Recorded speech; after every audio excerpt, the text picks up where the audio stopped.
Hello friend, मैं आ चुका हूँ परमानेंट पाको फेस रिवील पार्ट 9 लेकर। तो स्टोरी को स्टार्ट करते हैं कि छोटी सी रिकैप के साथ। मतलब तो तुम पाको हो तो नीचे ही परमान है। तभी मैं सोचूं कि उस लॉकेट में परमान और पाको की फोटो क्यों थी। अब सुमरी सोचती है अब इसे तो सच पता चल गया है और रोने लगती है। अब मिचिको एक डायरी स्माइल देती है और बोलती है अब आएगा ना मजा।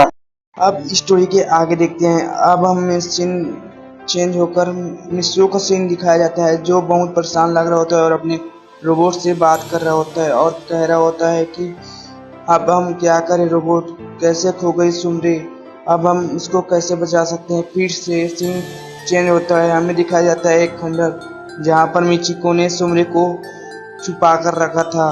फिर हम देखते हैं का सीन, मिचिको पाको की बैग को उछाल उछाल कर और दबा दबा कर देख रही थी, तो उससे हो जाता है गड़बड़ और गलती से कॉल लग जाती है परमैन को। अब परमैन समझ जाता है कि ये मिचिको की आवाज़ है। अब मिचिको से बोलता है तुमने मेरी फूल जैसे सुमरे को किडनैप किया है, मैं तुम्हें छोड़ूंगा नहीं। अब उधर से मिचिको बोलती है मैंने सिर्फ किडनैप ही नहीं किया, मैंने उसे 3 दिनों से खाने और पीने को भी नहीं दिया है।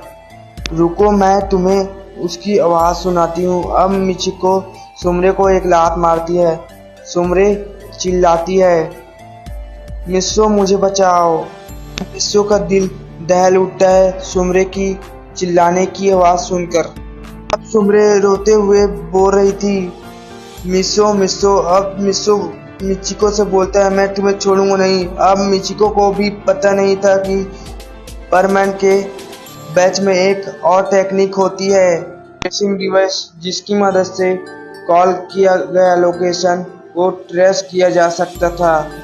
मिस्रो पाको का कॉल ट्रेस करता है और उसे उसका पता चल जाता है कि सुमरे को एक बहुत पुराने माउंटेन के पीछे छुपा कर रखा है, एक बंद पड़े हुए फैक्ट्री में। अब अपना मिस्रो बिना किसी देरी के 10 मिनट में ही वहां पर पहुंच जाता है। अपना दिमाग लगाता है और पीछे वाले गेट से घुसता है जहां पर सुमरे बंधी हुई थी, क्योंकि सामने वाले गेट में मिचिको ने गार्ड्स लगा रखे थे। अब मिचिको ने तो सुमरे को 3 दिनों से खाने और पीने को नहीं दिया था। अब सुमरे की हालत खराब हो चुकी थी। मिस्रो को सुमरे की इतनी बुरी हालत देखकर मिस्रो की आंखों से आंसू आने लग जाते हैं। अब मिस्रो वहां पर आ जाता है और सबकी अच्छी तरीके से धुलाई करने लगता है। अब मिचिको पाको की सेट पहनकर आ जाती है, बट उसे परमैन सेट यूज कैसे करना है वो तो मालूम ही नहीं था, इसीलिए वो कुछ नहीं कर पाती और परमैन उससे पाको का सेट ले लेता है। और मैंने इसे और इसके चेले को अच्छी तरीके से सबक सिखा दिया है।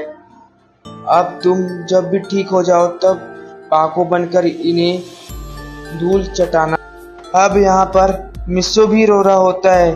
फिर सुमरे मिस्रो को रोते हुए देखकर बोलती है अब तुम क्यों रो रहे हो। फिर सुमरे से मिस्रो बोलता है तुम्हारी ऐसी हालत देखकर। अब गाइस, आप सभी को तो पता है कि जब कोई एक दूसरे से दिल से प्यार करते हो तो एक दूसरे को दर्द होता है। ओके, अब सुमरे मिस्रो से बोलती है अरे 2-3 दिनों में ठीक हो जाएगी, अब बस करो। अब मिस्रो सुमरे को सुमरे के अपार्टमेंट में ले चलता है, इसके लिए और अपने लिए बर्गर और पानी लेकर आता है।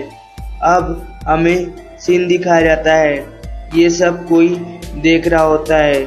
अब वो सोचता है कि ये अच्छा टाइम है बैटमैन को हराने के लिए। और गाइस, वो होता है इविल बैटमैन।